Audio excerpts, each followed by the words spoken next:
नमस्कार.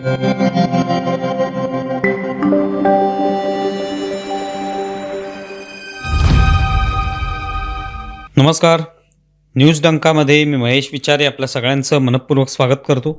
मित्रांनो, राज्यातील 20 नगरपरिषदांच्या अध्यक्षपदाच्या निवडणुका पुढे ढकलण्यात आल्या.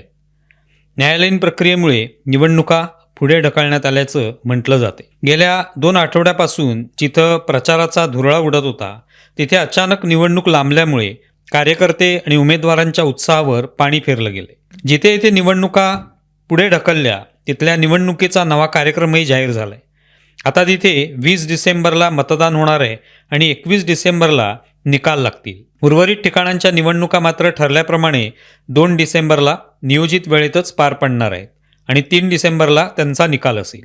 नगर परिषद निवडणुकांमध्ये अर्ज अवैध ठरल्यावर दाखल केलेल्या दाव्यांवरती उशिरा लागलेला निकाल, अर्ज मागे घेण्यासाठी मिळालेला कमी कालावधी, त्याआधीच वाटप झालेलं चिन्ह, यामुळे निवडणूक आयोगाने नगर परिषद निवडणूक स्थगित करण्याचा निर्णय घेतला. 20 नगरपालिकांमध्ये यामुळे निवडणुका आता 20 डिसेंबरला होणार आहेत.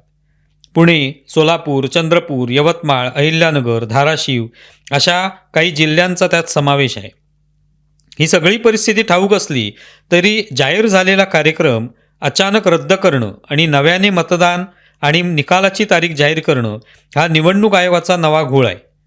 कारण आधी जी तारीख ठरली त्या तारखेनुसार प्रत्येकाने, अगदी मतदारांनीही तयारी केलेली असते. उमेदवारसुद्धा त्याचा जोरदार प्रचार करतात. मतदारही आपले सगळे कार्यक्रम निवडणुकांच्या दृष्टिकोनातून ठरवत असतात. आता अनेक तांत्रिक कारणांमुळे निवडणूक पुढे ढकलण्याचा निर्णय निवडणूक आयोगाने घेऊन एक प्रकारे मतदारांसह सगळ्याच राजकीय पक्षांना गोत्यात आणले.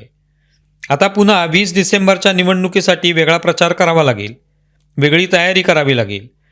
या निवडणुका घेतल्या गेल्या असत्या तर ज्या काही अडचणी आहेत, जे काही न्यायालयीन मामले आहेत, त्याबाबत नंतर विचार कदाचित करताही आला असता.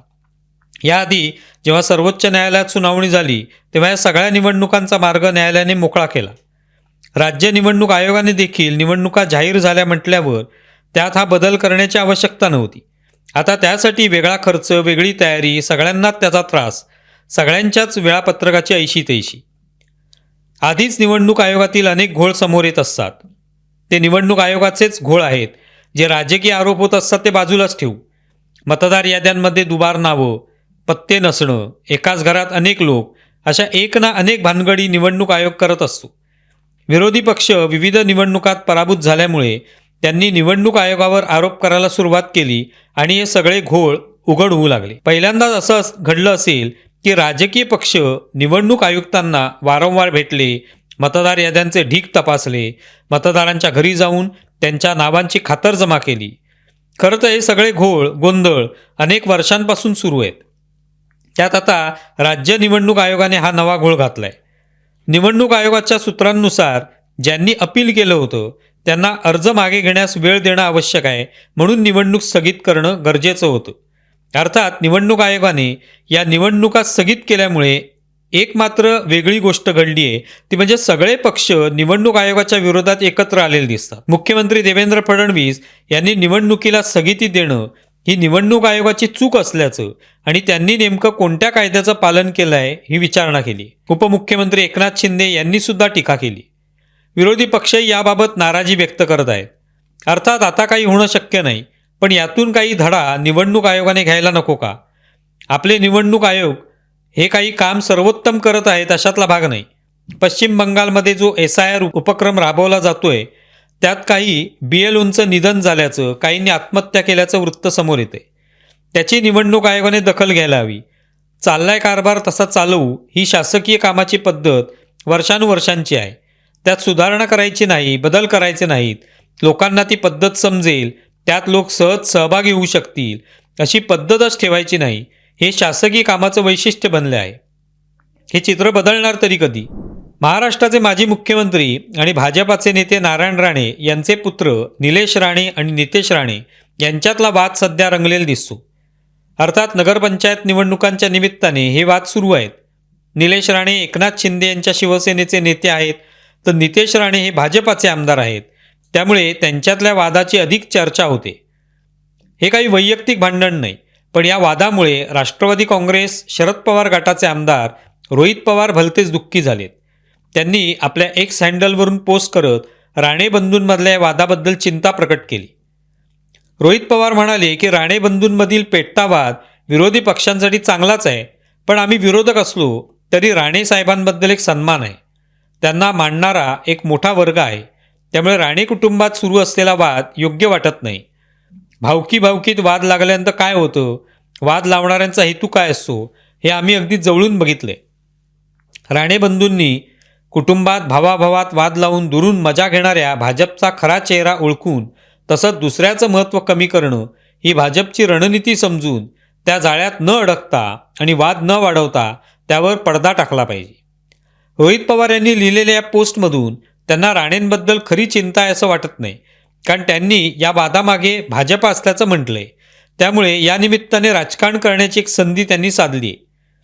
जर खरोखरच त्यांना राणे बंधूंमधील वादामुळे दुःख होत असेल तर त्यांनी अशा पोस्ट करण्यापेक्षा त्यांच्यातील वाद मिटवण्यासाठी सिंधुदुर्ग गाठलं असतं. पण त्याहीपेक्षा महत्त्वाची बाब म्हणजे हा वाद केवळ निवडणुकांच्या अनुषंगाने आहे याचा दाखला देता येईल तो एकनाथ शिंदे यांनी नारायण राणे यांची घेतलेली भेट. नारायण राणे यांच्या घरी जाऊन त्यांच्याशी शिंदे यांनी संवाद साधला. जर हा वाद असता तर शिंदे हे नारायण राणेंकडे गेले नसते. शिंदेंप्रमाणे रोहित पवारांनी राणे बंधूंची भेट घेऊन त्यांना एकत्र ठेवण्यासाठी काही प्रयत्न केले असते तर लोकांनी त्यांना शाबासकीची थाप दिली असती. भाजपाचे नेते अराफत शेख हे एका व्हिडिओत भारत माता की जयच्या घोषणा सुरू असताना गप्प उभे दिसतात. कुठल्या तरी सभेत भाषण करत असताना तो व्हिडिओ आहे. शेख हे मात्र भारत माता की जय बोलत नाहीत असं त्या व्हिडिओत दिसतं. त्यावरून सोशल मीडियात चांगलंच घमासान झालं. अराफत शेख यांचं मात्र या संदर्भातील कोणतंही विधान आलेलं नाही.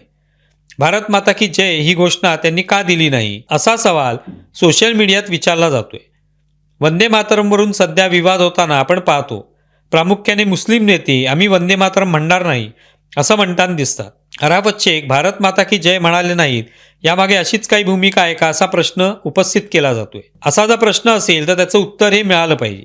विशेष करून भारतीय जनता पार्टीचे नेते असलेली व्यक्ती भारत माता की जय का बोलत नाही असा प्रश्न लोकांच्या मनात येत असेल तर त्याचं नेमकं उत्तर काय? तुम्हाला व्हिडिओ कसा वाटलाय जरूर कळवा. आमचा व्हिडिओ जास्तीत जास्त लाईक करा, शेअर करा आणि आमचे यूट्यूब चॅनल सबस्क्राईब करा. धन्यवाद.